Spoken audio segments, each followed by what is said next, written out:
जय हिंद। मैं Pappu sir PDF mind में आपका फिर से स्वागत करता हूं। तो 12वीं कक्षा के चैप्टर नंबर 1 ईट मन के और अस्थियां के आगे का सेशन आज से शुरू करते हैं। तो चलिए देर ना करते हुए शुरू करते हैं।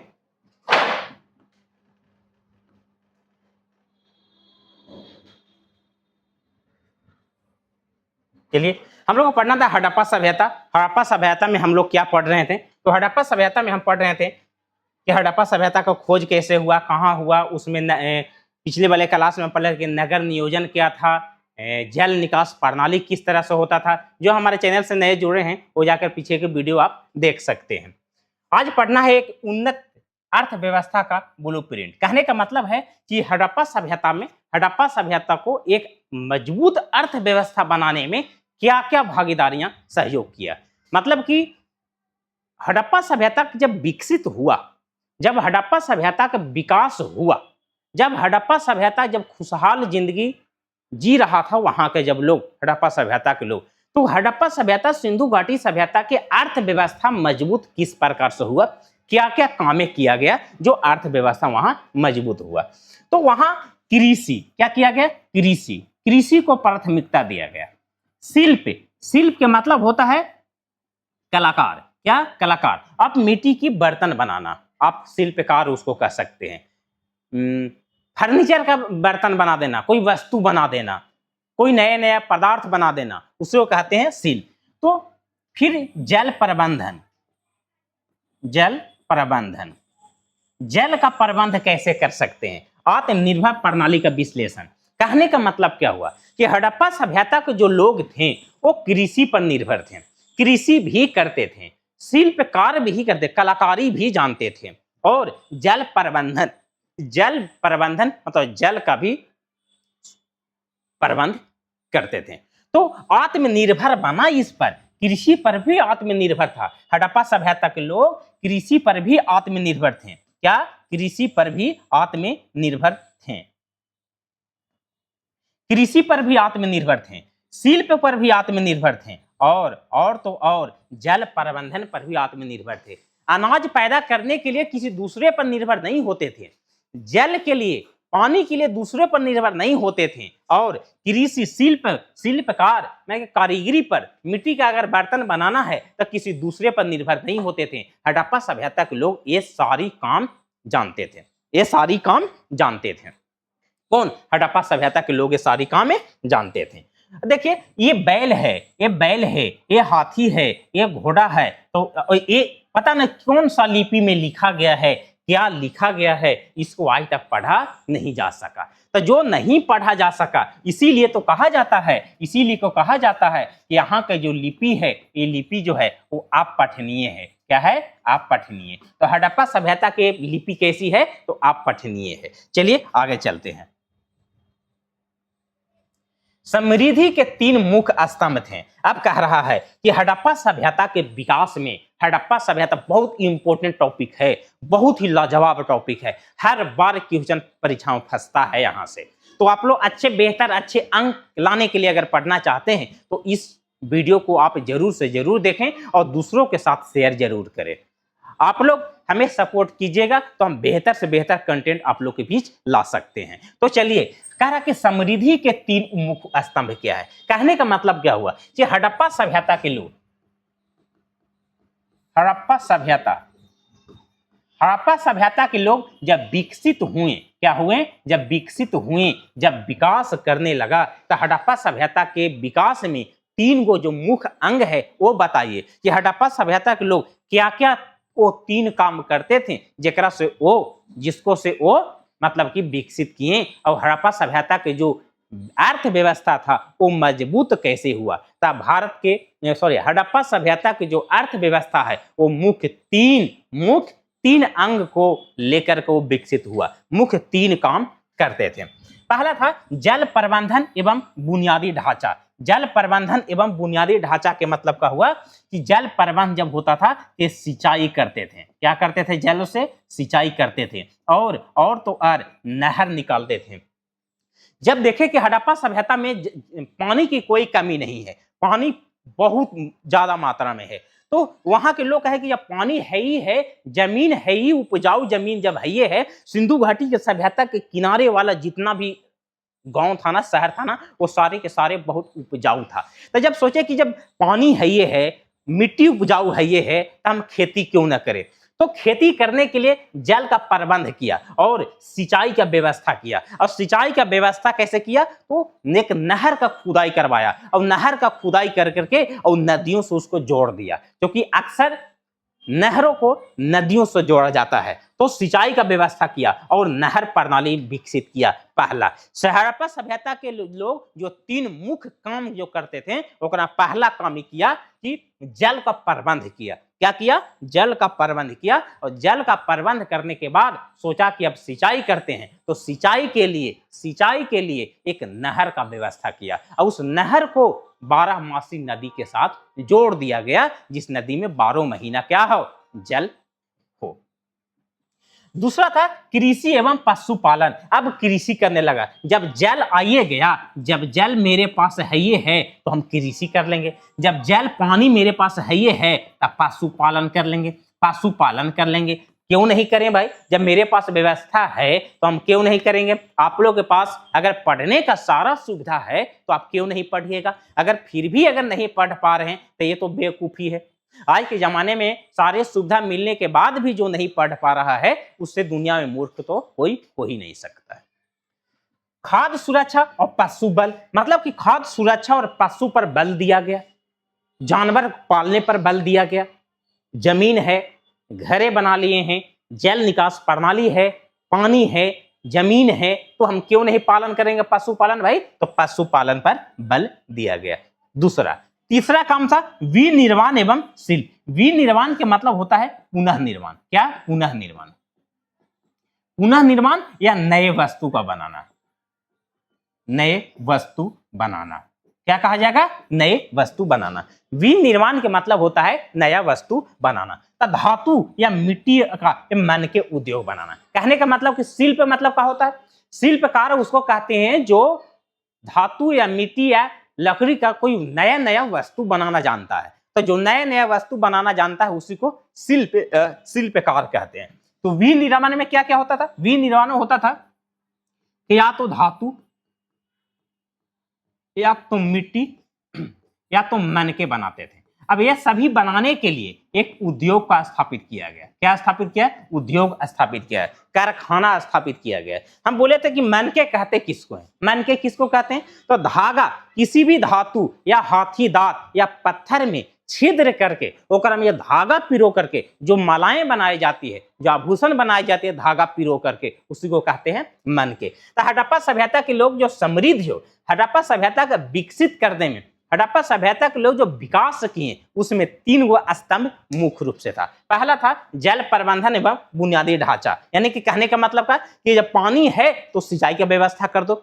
सिंचाई की व्यवस्था कैसे हुआ, तो नहर बना दो। क्या बना दो, नहर बना दो। दूसरा कहा कि जल है तो कृषि कर दो, पशुपालन कर देते हैं।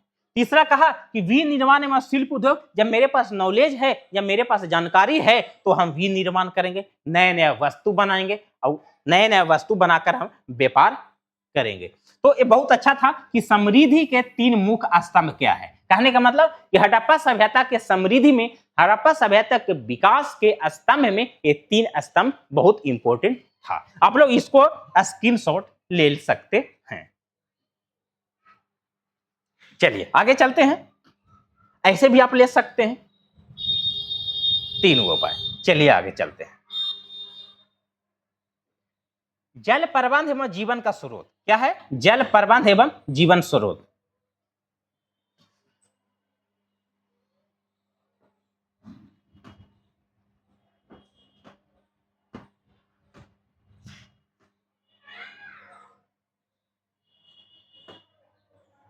चलिए जल प्रबंध एवं जीवन स्रोत।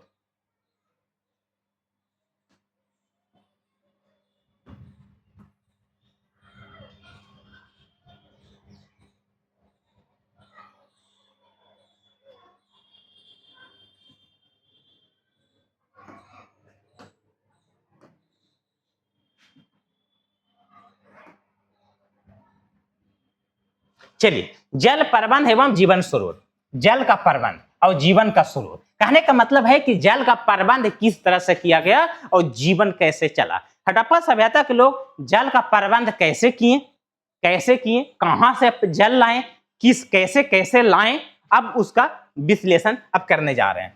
तो जल का प्रबंध जो है वो 3 प्रकार से हुआ। क्या प्रकार से हुआ? जल का प्रबंध 3 प्रकार से हुआ। पहला कहा गया जलाशय या जलकुंड। ये क्या है? ये है जलाशय। क्या है? जलाशय। दूसरा है नहर और तीसरा है कुआं। क्या है? कुआं है। कहने का मतलब कि जल संचय करने का, जल प्रबंध के मतलब होता है जल का व्यवस्था करना, जल को संचय करना। तो जल का संचय, जल को जमा कैसे किए? तो जलाशय और जलकुंड बनाकर, क्या बनाकर? बहुत इंपॉर्टेंट टॉपिक है, बहुत इंपॉर्टेंट, वेरी इंपॉर्टेंट टॉपिक है, इसलिए आप लोग कॉपी और कलम लेकर जरूर बैठा कीजिए। जलाशय और जलकुंड, जब जल का प्रबंध, जल का जब संचय किया गया तो जल को संचय करने के लिए सबसे पहले जलाशय और जलकुंड बनाया गया। फिर नहर प्रणाली बनाया गया कि एक जगह से दूसरे जगह अगर पानी को पहुंचाना है, सिंचाई व्यवस्था करने के लिए अगर पानी को पहुंचाना है तो नहर बनाया गया। फिर एक कुआं बनाया गया, कुआं खोदा गया।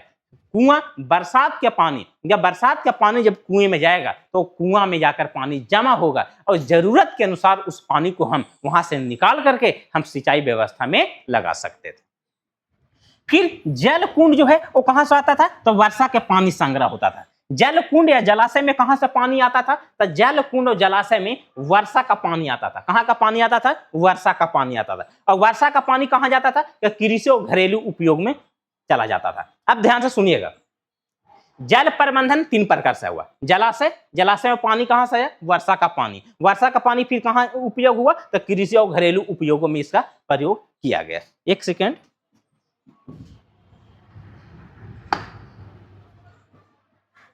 चलिए देखिए, अब जलाशय और जलकुंड में कहां से पानी आया? तो वर्षा का पानी आया। वर्षा का पानी का प्रयोग कहां किया गया? फिर कृषि और घरेलू उपयोग में। फिर नहर प्रणाली में पानी कहां से आया? तो नदी से आया। हम बताए ना कि नहरों को 12मासी नदियों से जोड़ा जाता था, क्योंकि नहर में पानी आएगा कहां से भाई? तो नहर में पानी आएगा नदी से। मतलब नदी से कैसे?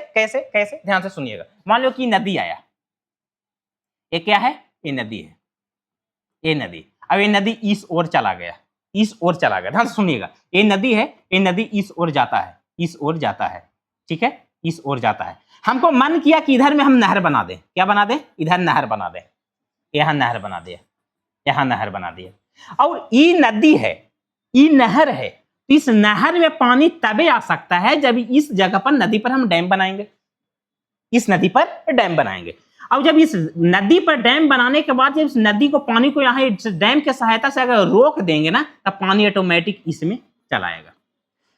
जब हमको नहर में पानी देना है तो डैम को हम बंद कर देंगे। अब नहर में पानी अगर नहीं देना है तो इसको फाटक कहते हैं, फाटक को खोल देंगे। जैसे फाटक को खोलेंगे पानी नदिया में इस ओर आ जाएगा, अब इसमें पानी नहीं रहेगा। जब नहर में पानी देना होगा, इस फाटक को हम क्या करेंगे? बंद कर देंगे। समझ में आया? तो नहर, जल प्रबंधन, सबसे पहले नहर बना। नहर में पानी कहां से आया? तो नदी से आया। कहां से आया? नदी से आया।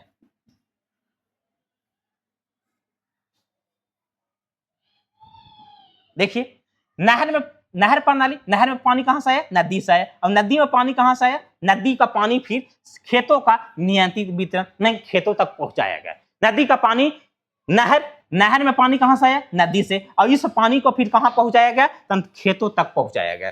अगला था कुआं पानी कहां से आया? भूजल से। भूजल के मतलब भूमिगत जल। कहने का मतलब कि जमीन में जब गड्ढा हम खोदेंगे ना, कुआं खोदने के लिए जब मिट्टियां हटाएंगे ना, तो वहां से सोई फूटेगा। हम लोग आम भाषा में उसको कहते हैं कि सोई फूट रहा है, मतलब जमीन के अंदर से ऑटोमेटिक पानी निकल रहा है। जब कुआं को खोदा जाता था जमीन के अंदर से पानी निकलता था, कुआं भर जाता था। तो कुछ पानी जमीन के अंदर से आता था और कुछ पानी वर्षा वाला भी पानी इसमें आता था। तो कुआं पानी कहां से आया? भूजल से। अब भूजल के बाद पानी कहां उपयोग हुआ? तो निजी और सामुदायिक उपयोग के लिए। निजी और सामुदायिक उपयोग के लिए इस पानी का उपयोग किया गया। चलिए समझ में आ गया। एक बार बता दे रहे हैं, जल प्रबंधन जीवन का स्रोत। जल प्रबंधन में पानी कहां से आया? जल प्रबंधन में जल का प्रयोग किया गया 3 रूप में। कितने रूप में? 3 रूप में। पहला रूप जलाशय या जल कुंड, बता दे रहे हैं। पहला है जलाशय या जल कुंड। जलाशय में पानी कहां से आया? तो वर्षा का पानी। वर्षा का पानी फिर प्रयोग कहां हुआ? तो कृषि और घरेलू उपयोग के लिए। फिर आया नहर प्रणाली। नहर तो बन गया, नहर में पानी कहां से आएगा? तो नदी से आएगा। नदी का पानी फिर कहां जाएगा? तो खेतों तक पहुंचेगा। फिर कुआं बनाया गया, पानी जमा करने के लिए क्या बनाया गया? कुआं। कुआं पानी कहां से आया? भूजल से, मैं भूमिगत से। अब ये जल फिर कहां प्रयोग किया गया? तो निजी और सामुदायिक उपयोग के लिए, घरेलू उपयोग के लिए इसका प्रयोग किया गया। चलिए इसका स्क्रीनशॉट ले लीजिए आप।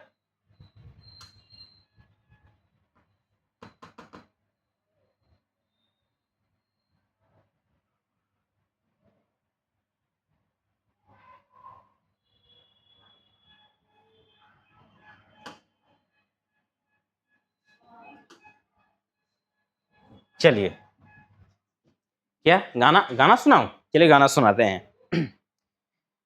धीरे धीरे से मेरी जिंदगी में आना, धीरे धीरे से दिल को चुराना, धीरे धीरे से मेरी जिंदगी में आना, धीरे धीरे से दिल को चुराना। तुमसे प्यार हमें है कितना जाने जाना, तुमसे मिलकर तुमको है बताना। धीरे धीरे से मेरी जिंदगी में आना, धीरे धीरे से दिल को चुराना। चलिए अब पढ़ाई कर लेते हैं। कैसा लगा गाना? कमेंट बॉक्स में जरूर बताइएगा। तो चलिए आगे चलते हैं। खेतों में नियंत्रण सिंचाई। अब खेतों में सिंचाई कैसे होता था? देखिए ये है नदी, ये क्या है? ये नदी है। ध्यान से सुनिएगा, ध्यान से समझ जाइएगा, फिगर समझ जाइएगा, आपको पूरा का पूरा लिखा जाएगा। अगर किसी चीज का फिगर आपके दिमाग में बैठ गया ना, इसीलिए हम फिगर के साथ लाते हैं, इसलिए लाते हैं कि फिगर आपको दिमाग में बैठ गया तो क्वेश्चन का आंसर बहुत आसानी से दिया जाता है। ये है नदी। क्या है? ये नदी है। नदी से एक नहर निकला गया। देखिए ये नहर निकला गया, ठीक है। ये नहर में एक मोटर लगाया गया। कैसे? ये नहर है, ये जो है ना बाल्टी है। ये क्या है? बाल्टी है। ये बाल्टी है, ये बाल्टी है, ये बाल्टी है। ये जो हैंडल है ये घूमेगा, ये घूमेगा ऐसे ऐसे ऐसे ऐसे ऐसे ऐसे ऐसे ऐसे घूमेगा।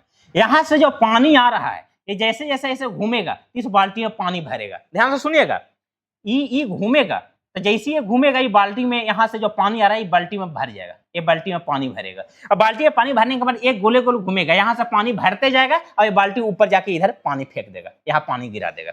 और यहाँ जब पानी गिराएगा, यहाँ जब पानी गिराएगा तो देखिए देखिए देखिए कैसे जा रहा है। इधर चला जाएगा खेतों में, जा रहा है, फिर इधर चला जाएगा खेतों में, जा रहा है, चले जा रहा है, फिर इधर आएगा तो इधर भी चला जाएगा, इधर भी चला जाएगा। देखिए सभी खेतों में चला जाएगा, सभी खेतों में चला जाएगा। देखिए देखिए देखिए, देख रहे हैं ये सारे खेत में जाकर पटवन हो जाता है। तो खेतों में नियंत्रित सिंचाई इस तरीका से होता था कि नियंत्रित सिंचाई का मतलब हुआ कि खेतों को जब पानी की जरूरत है तभी इस मशीन के द्वारा हम पानी को खेतों तक पहुंचा सकते हैं। नहरों द्वारा खेतों में पानी का वितरण नियंत्रित किया जाता था। कहने का मतलब कि पानी को नियंत्रित करके, कंट्रोल करके खेतों तक पानी को पहुंचाया जाता था। और सुनियोजित कृषि ग्रिड इसे कहा जाता है। सुनियोजित, खेतों का आकार जो है बराबर है, खेत जो है लाइन से लगा हुआ है, जो ग्रिड पद्धति से खेतों का सिंचाई करने में बहुत आसानी होती थी। ये था खेतों में नियंत्रित सिंचाई। आगे चलते हैं। कृषि तकनीक और उपकरण। कृषि तकनीक और उपकरण, कृषि तकनीक उपकरण में क्या था? कहने का मतलब है कि कृषि करने के लिए कौन कौन सा तकनीक को अपनाया जाता था। तकनीक तो खेत जुताई के लिए,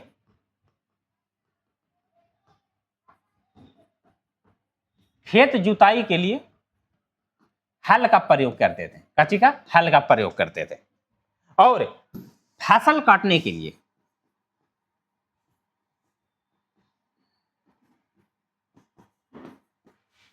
फसल काटने के लिए हसिया, हसिया या हसुआ, हसिया का प्रयोग करते थे। फसल काटने के लिए किसका प्रयोग करते थे? तो हसिया का। देखो फसल कटाई पत्थर के हसिया का इस्तेमाल करते थे। काची का हसिया? पत्थर का हसिया। पत्थर का हसिया का प्रयोग करते थे। खेत जोतने की विधि बैलों की मदद का उपयोग करते। देखिए एक किसान है जो, ये देखिए ये बैल है, ये बैल आपका है, ये दो बैल है, दो सिंग वाला बैल है जो आपको खेतों की जुताई कर रहा है। तो खेत की जुताई हल से किया जाता था। देखिए कितना खूबसूरत हल है, देखिए ये हल है। तो खेतों को जुताई हल से किया जाता था और फसल को काटने को पत्थर का हसिया बनाया जाता था। काची का? पत्थर का हसुआ। एक क्वेश्चन पूछेगा कि कृषि तकनीक और उपकरण, मतलब कृषि को किस प्रकार से खेती किया जाता था और उसको तकनीक किया था फसल को काटने का। तो हल जोतने का हल और फसल काटने का पत्थर का हसिया। क्या होता था? पत्थर का हसिया होता था। यह था कृषि तकनीक और उपकरण। चलिए आप लोग लिख सकते हैं इसको। आगे मुहरों पर अंकित वृषभ। वृषभ का मतलब बैल होता है, साढ़ होता है। क्या होता है? बैल या साढ़। खुदाई में मिली मुहरों से दो प्रकार के बैलों की पहचान हुई है। दो प्रकार की बैल। हड़प्पा सभ्यता, सिंधु घाटी सभ्यता में जब खुदाई किया गया जमीन को, तब खुदाई में दो प्रकार की मुहर मिला है। क्या मिला है? मोहर मिला है। मोहर उसको कहते हैं जब किसी वस्तु को मिलने के बाद उस पर किसी न किसी का चित्र छापा होता है, उसी को क्या कहते हैं? मोहर कहते हैं। तब खुदाई में मिली मोहरों पर दो प्रकार की बैल। एक प्रकार ये है, इसको कुबर वाला बैल कहते हैं। क्या कहते हैं? ये जो लोग रहा है ना, ये वाला ये जो है इसको कुबर कहते हैं। तो दो प्रकार की बैल मिला। पहला मिला कुबर वाला बैल और दूसरा मिला बिना कुबर वाला। देखिए इस बैल का कुबर है ऐसा उठा हुआ? नहीं है। तो नहीं है तो कहने का मतलब कि इस बैल का कुबर नहीं है, इसका कुबर है। देखिए इसको कहते हैं कुबर वाला बैल। क्या कहेंगे? कुबर वाला बैल। और इसको कहते हैं बिना कुबर वाला बैल।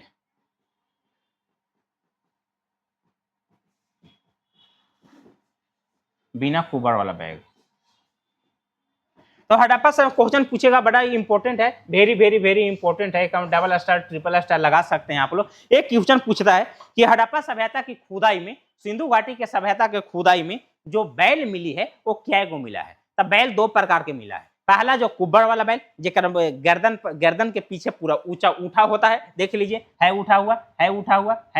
तो ये जो है कुब्बर वाला बैल। इस बैल में उठा हुआ नहीं है। देखिए इस बैल में प्लेन है, इसलिए कौन सा बैल हो गया है? बिना कुब्बर वाला बैल हो गया। समझ गए? देखिए ये उठा हुआ है, देखिए इसको कहते हैं कुब्बर वाला बैल। और कुब्बर वाला बैल में जो सींग होता था वो बड़ा सींग होता था। कौन सींग होता था? बड़ा सींग होता था। और इसमें छोटा सींग होता था,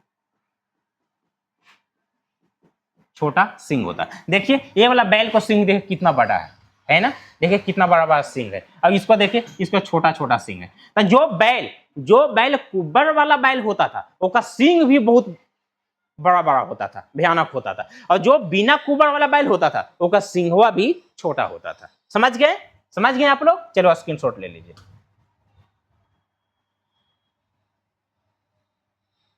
हड़प्पा के जीव जंतु एवं एक वर्गीकरण। अब हड़प्पा सभ्यता में कौन कौन से जीव पाए जाते थे और हड़प्पा सभ्यता में, सिंधु घाटी सभ्यता में कौन कौन से जीवों का या जंतुओं का साक्ष्य मिला है? देख रहे हैं प्रमुख पालतू पशु भी थे। कुछ पशु ऐसे थे जिसको पालतू बनाया गया था। तब पालतू में पहला था गाय। क्या था? गाय। फिर बना बैल, फिर बना हाथी, फिर मिला गधा। गधा को व्यापारी करने के लिए इसको रखा जाता था, गधा को। तब प्रमुख हड़प्पा सभ्यता के कुछ ऐसे जानवर है जिसको पालतू, बड़ा इंपॉर्टेंट है, बहुत ही इंपॉर्टेंट है, डबल स्टार लगा लीजिएगा। क्यों? क्योंकि एक क्वेश्चन पूछता है कि हड़प्पा सभ्यता में किस जानवर को पालतू बनाया गया था? किस जानवर को पालतू बनाया गया था? तब गाय था, बैल था, हाथी था। और कौन कौन पशु को पालतू बनाया गया? तो और पशु को बनाया गया, भेड़ को पालतू बनाया गया। क्यों? भेड़ को किस लिए बनाया गया? तो इससे ऊन की प्राप्ति होता था। काची का प्राप्ति? ऊन का। कुत्ता को वफादार जानवर माना जाता था। क्या माना जाता था? वफादार। हड़प्पा सभ्यता के लोग कुत्ता को वफादार मानते थे। और हड़प्पा सभ्यता के लोग को जब मर जाता था तो कुत्ता को भी साथ साथ में दफना दिया जाता था। क्यों? क्योंकि हड़प्पा सभ्यता की खुदाई से इंसान के कब्र के बगल में ही कुत्ता का कब्र और हड्डियां, कुत्ता का हड्डियां मिला है। फिर सुअर, सुअर को मांस खाते थे, क्या खाते थे? मांस खाते थे और व्यापार करने के लिए इसका करते थे। अब कुछ ऐसे जानवर भी हैं, हड़प्पा सभ्यता में कुछ ऐसे जानवर का मूर्ति मिला है जिसको खिलौना बनाते थे लोग खेलने के लिए। हड़प्पा सभ्यता में खेलने के लिए जो खिलौना बनाते थे उसका बिल्ली का बनाते थे, खरगोश का बनाते थे, मुर्गा, तोता, हंस, बंदर, हिरन, मोर, उल्लू। तो कुछ ऐसे जानवर का भी प्रतीक मिला है। हड़प्पा सभ्यता में कुछ ऐसे जानवरों का जो प्रतीक मिला है जो मूर्तियां और खिलौनों पर अंकित था, मतलब खिलौना मूर्ति के रूप में इसको बनाया जाता था। प्रमुख आपका ये है डबल स्टार वाला, जो आपका पूछेगा कि निम्नलिखित में से कौन सा पालतू पशु है। कुछ पालतू पशु ये भी है, ठीक है। अब पूछेगा कि सबसे पहले किस जानवर को पालतू बनाया गया, तो सबसे पहले पालतू बनाया गया। सबसे पहले पालतू किसको बनाया गया, तो कुत्ता को बनाया गया। किसको? कुत्ता को बनाया गया। चलो आप लोग स्क्रीनशॉट ले सकते हैं।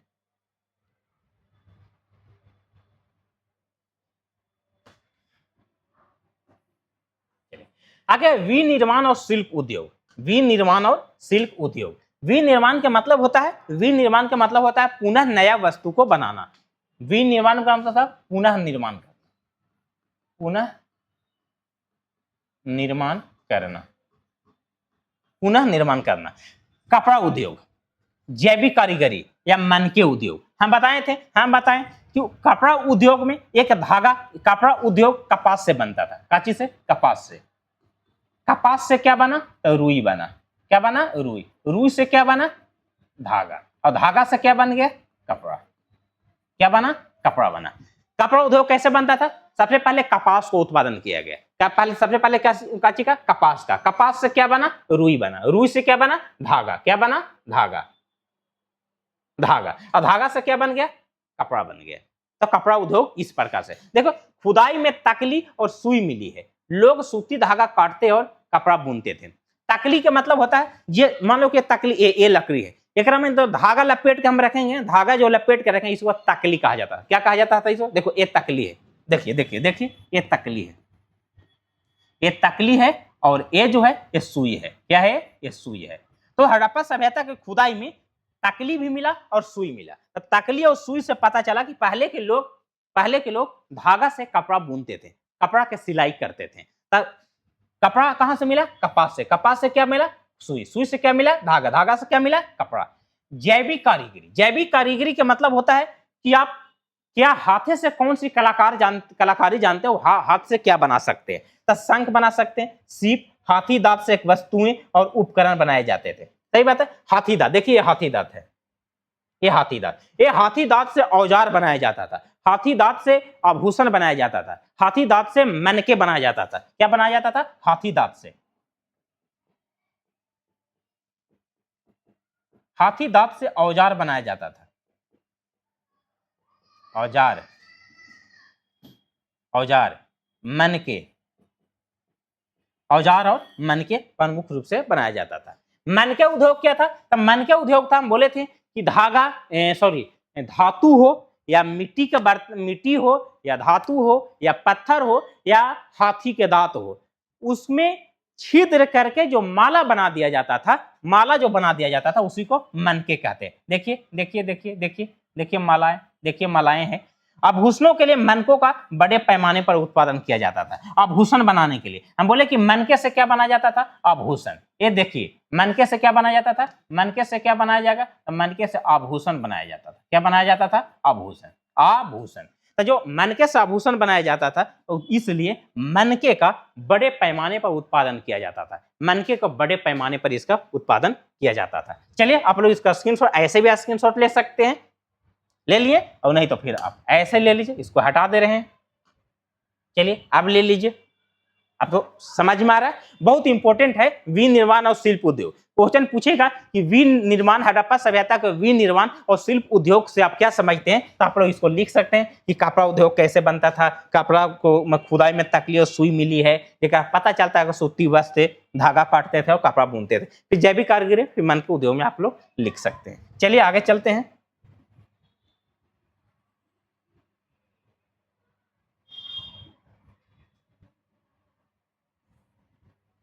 चलिए 2-3 स्लाइड और बच रहा है, तो चलिए इसको हम जल्दी से खत्म करते हैं।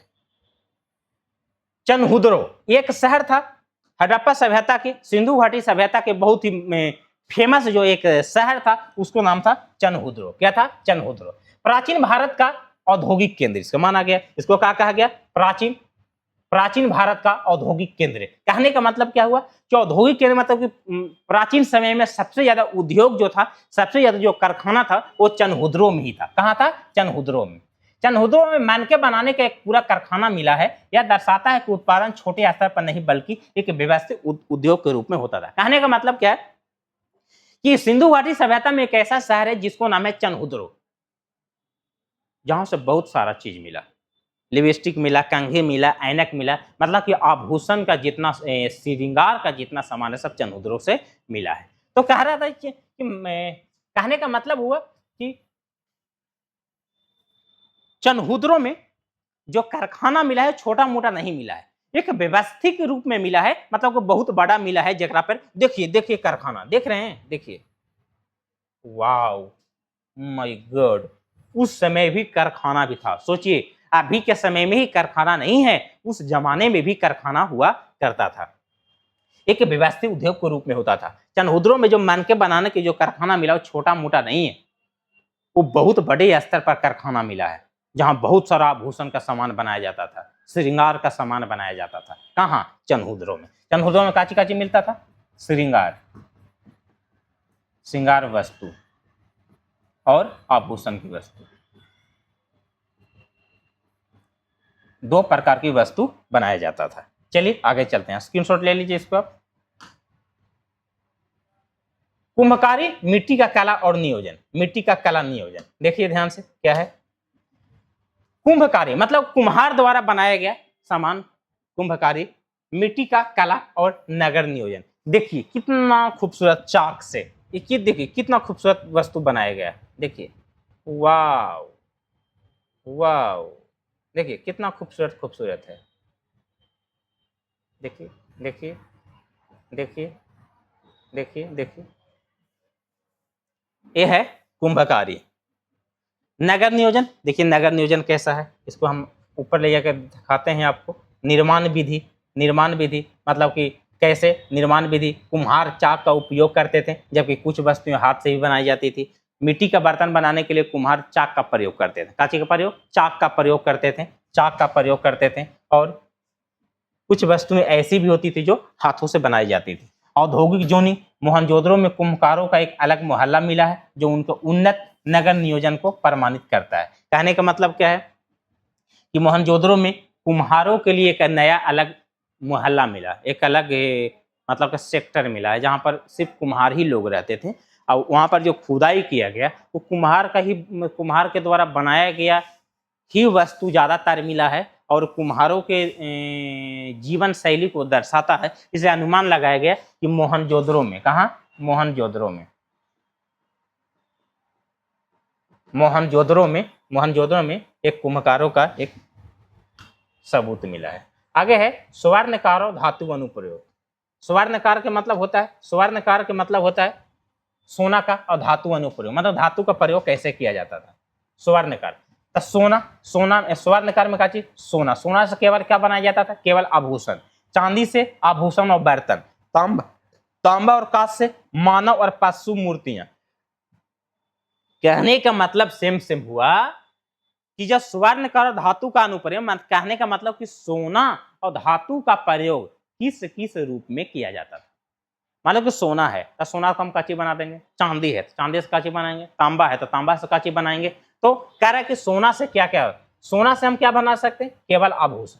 सोना से केवल आभूषण बनाया जाता था, केवल आभूषण।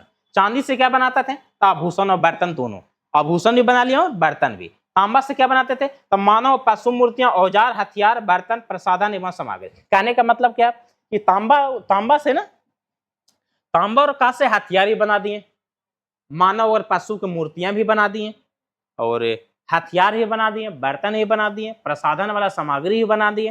तो ये था स्वर्णकार। तो ये याद रखिएगा किस धातु से क्या क्या बनाई जाती थी।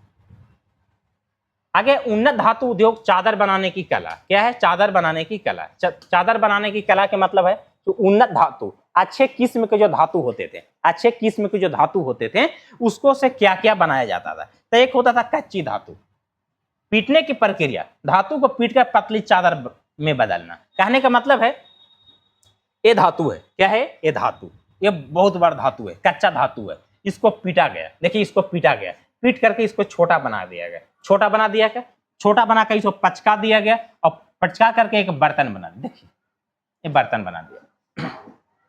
पहले था कच्चा धातु जो इस रूप में उपलब्ध था, ठीक है, फिर इसको पीट करके इस रूप में बनाया गया। पीटने की प्रक्रिया, धातु को पीटकर पतली चादर में बदलना। अब पतली चादर बना करके, पतला पतला उसको बना करके अब एक अंतिम उत्पाद बनाया जिसको एक नया बर्तन, देख लिए, नया बर्तन के रूप में इसको सजा दिया। आगे कहता है कि यह तकनीक दर्शाती है कि, देखिए यह तकनीक दर्शाती है कि हड़प्पा सभ्यता में धातु उद्योग काफी विकसित था। हाँ जी, एकरा से पता क्या चलेगा जी? एकरा से पता क्या चलेगा जी? तो एकरा से पता ये चलेगा जी कि जब एक धातु को पीट कर आप पतला बना दिए, पतली चादर से आप जब इसका कोई वस्तु बना दिए, कोई बर्तन बना दिए जी, तो एकरा से पता चलता है जी कि उस समय हड़प्पा सभ्यता के लोग धातु उद्योग में बहुत विकसित था, धातु के बारे में जानते थे, धातु के बारे में नॉलेज रखते थे कि कौन सी धातु से कौन सी कैसे कैसे समान वस्तु को हम बना सकते हैं। चलिए आगे चलते हैं।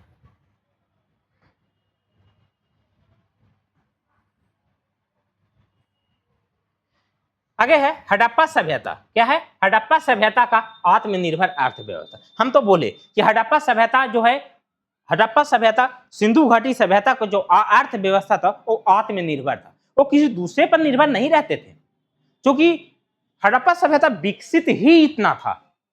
क्या लाजवाब टेक्निक था वहां के लोगों को जीने का, क्या तरीका था उन लोगों को जीने का। तो देखिए हड़प्पा सभ्यता की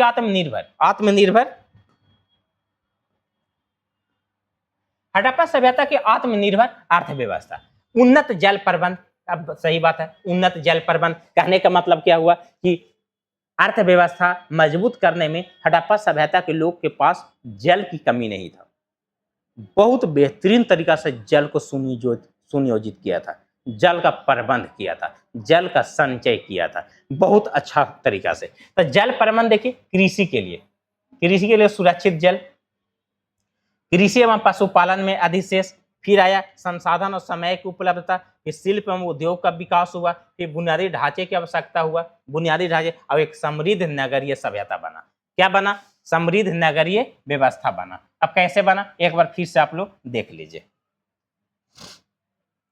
सबसे पहले कि जल का व्यवस्था था, कहाँ था? जल का व्यवस्था। तो जब जल का व्यवस्था हुआ तो जल से क्या किया गया? तो कृषि एवं पशुपालन किया गया। क्या किया गया? पशुपालन किया है। और जैसे कृषि और पशुपालन किया तो संसाधन और समय की उपलब्धता हो गया। जब समय और सामान की जब उपलब्धता हो गया तो अर्थव्यवस्था मजबूत हुआ। और जब संसाधन और समय की उपलब्धता हो गया, समय भी मेरे पास है, संसाधन भी मेरे पास है, तो शिल्प एवं उद्योग का विकास हुआ। जब मेरे पास सामान है तो हम उद्योग चालू कर देंगे, जब मेरे पास पैसा है, मेरे पास समय है, तो हम कल कारखाना लागू कर दें। जब कल कारखाना लगा तब बुनियादी ढांचे की आवश्यकता होगा, बुनियादी ढांचे की व्यवस्था हुई और उन्नत जल प्रबंध हुआ। कहने का मतलब क्या हुआ कि जल था तो हम कृषि किए, पशुपालन किए, मेरे पास पैसा हुआ, अच्छा खासा समय मिल गया, तो हम क्या किए? शिल्प उद्योग लगा दिए। मैं कलाकारी भी तो जानते थे हड़प्पा सभ्यता के लोग, तो जब कलाकारी करने लगे और जब कलाकारी लगाए तब बेहतर एक बुनियादी ढांचा तैयार हुआ।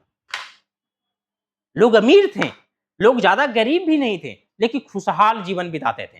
हड़प्पा सभ्यता के लोग बहुत खुशी जीवन बिताते थे, क्योंकि सारा आवश्यकता उन लोग को पूर्ति हो जाता था। कुछ ही ऐसे चीज नहीं है या कोई ऐसा चीज नहीं है जो उन लोग को शौक पूरा नहीं हुआ, उन लोग को आवश्यकता नहीं पड़ा, जो चीज का आवश्यकता पड़ा उसको उन लोग को उपलब्ध हो जाता था। तो चलिए आज का तो ये सेशन को यहीं पर समाप्त करते हैं। ये लास्ट स्लाइड था हम लोग को। तो कैसा लगा आज का क्लास? अगर क्लास अच्छा लगा हो, समझदारी है, समझ में आता है, मेरी पढ़ाया हुआ, तो एक प्यारा सा कमेंट जरूर कीजिए और बताइए हमें कि आप पढ़ाते हैं वो समझ में आ जाता है, और बेहतर से बेहतर कंटेंट हम आप लोग को देने का प्रयास करेंगे। तो कैसा लगा आज का क्लास? तो चलिए आज की क्लास से यहीं पर समाप्त करते हैं। और तो जाने से पहले हम 2 लाइन आप लोग को सुनाना चाहते हैं। एक बड़ा ही खूबसूरत लाइन हमने लिखा है कि नींद उड़ जाती है दिलों की महफिल में यारो, नींद उड़ जाती है दिलों की महफिल में यारो, किसी को खोकर सो जाना इतना आसान भी नहीं होता। Thank you. तो कैसा लगा आज की मेरी क्लास अगर अच्छी लगी हो तो चैनल को सब्सक्राइब कीजिए, एक प्यारा सा कमेंट जरूर दीजिए और 12th वाले आप लोग बच्चों ये हमको बताइए कि अगली बार किस चैप्टर का, किस विषय का कौन सी चैप्टर हम आप लोग के साथ वीडियो शेयर करें। तो चलिए आप लोग से विदा लेते हैं, कल इसी टाइम पर आप लोग से रूबरू होऊंगा। तो चलिए, जय हिंद।